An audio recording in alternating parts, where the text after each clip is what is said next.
Bien le bonjour la team JVM, c'est Momo, j'espère que vous allez bien. Petite introduction assez rapide pour vous contextualiser ce qui va se passer.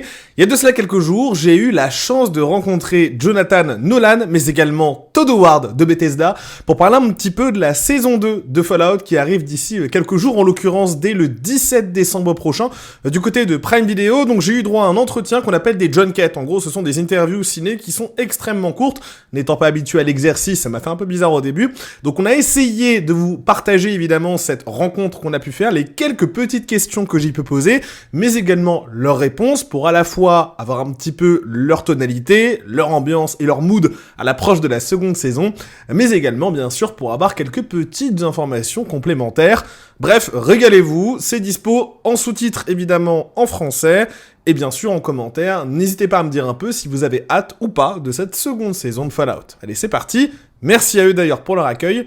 C'était vraiment très inspirant. Hello to you both. Thanks again for having me. It's a pleasure to meet you. First of all, congratulations for your work for the season 1 of Fallout. I'm being less familiar with the universe and I enjoyed the experience and I was drawn into it very quickly. So thank you. Thanks a lot. First of all, this season for Fallout take us to New Vegas. And as we know, New Vegas was originally produced by Obsidian Entertainment.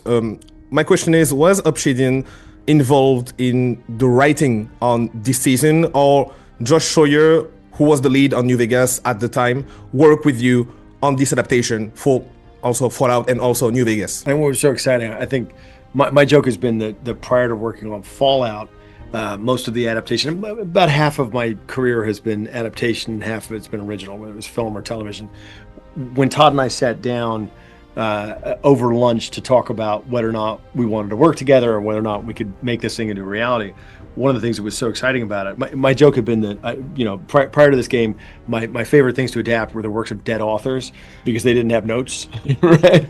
And I was nervous to work with Todd because I've been such a huge fan of his games and his work.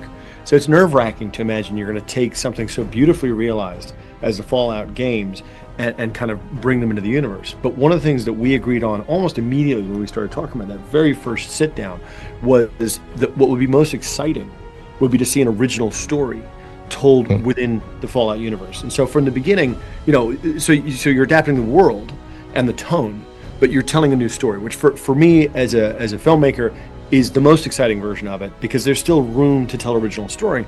And as a fan of it, there's still room to be surprised. Right? So you're getting to play in this world that you love. One of the challenges from the beginning was how do you adapt a series of games that are defined by choice, right? Like how are you going to approach that? You're going to have to make choices on behalf of them. So we knew from the beginning that we'd have to be telling our own story within the Fallout universe. So we kind of approached it from the beginning as, okay, here Geneva and Graham are fabulous showrunners and writers. We're sort of giving them the space to tell the story that they wanted to tell, but doing it in such a way that respects and honors how much they love the games. And the Obsidian guys were able to come out and sit with us on set, which was an awesome experience. Just like you mentioned Josh. Yeah, Josh came out to set, and so okay, you see those things come to life. And look, I love the folks at Obsidian; they're close friends, and they did such an incredible job with that game and that world in New Vegas, and reached out to them and said, "You got to see this come to life." So yeah, I think they had a good. Yeah. Jonathan, with your work on Westworld, after that with Fallout Season 1, do you feel you found a certain continuity in your work related to video game this recent year? Yeah, I think we talked a lot about games for Westworld because it was, the premise of that was take it from Crichton's. I think it was so interesting about Michael Crichton wrote that movie in the early 1970s, and I think anticipated one of the exciting things about being my age is that you've gotten a chance to watch the entirety of the video game. As and I love games. I've always loved games. To have the privilege of watching a medium spring up from nothing in the course of your life, right, is extraordinary. Crichton anticipated a lot of the idea of interactive experiences. Like there's a lot of ideas in Westworld that sort of play on sort of the ethical dilemma of your games. Are you going to be the good guy? Or are you going to be the bad guy? What choices are you going to make? And so we looked at games a lot in Westworld, and it was also kind of an excuse for me with Lisa to sort of say, well, it's work, it's research, but we're going to play a bunch of Fallout, a bunch of Red Dead Redemption, and a bunch and sort of play with these ideas. So there's definitely some common themes there. Did you have approached the same philosophy when creating this season compared to the first on Fallout? Did you set yourself additional challenges on this season? We should have taken the season approach of, in order to bring, in particular, creatures.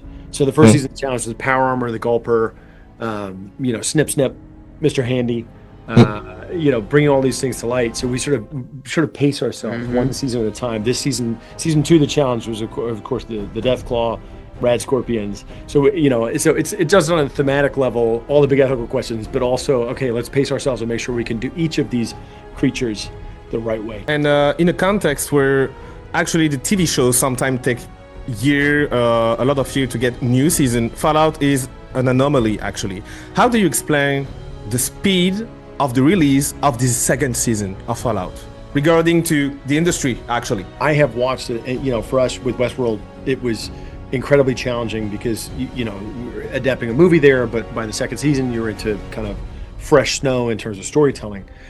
We've watched over the last few years as the gap between seasons has grown and grown. I think as a fan of television, that's been frustrating for me. So one of the challenges that we set for ourselves with this second season was we want to start going in the opposite direction. We want to start being able to revisit these worlds a little faster, and with the help of incredibly talented and gifted cast and crew, and our VisFX department in particular, just working kind of round the clock to try to get the show back on the air a little bit sooner. Yeah, I would say I wish everyone could see how hard the whole team works on it and how many people it takes to put a show like this together. It is really awe-inspiring.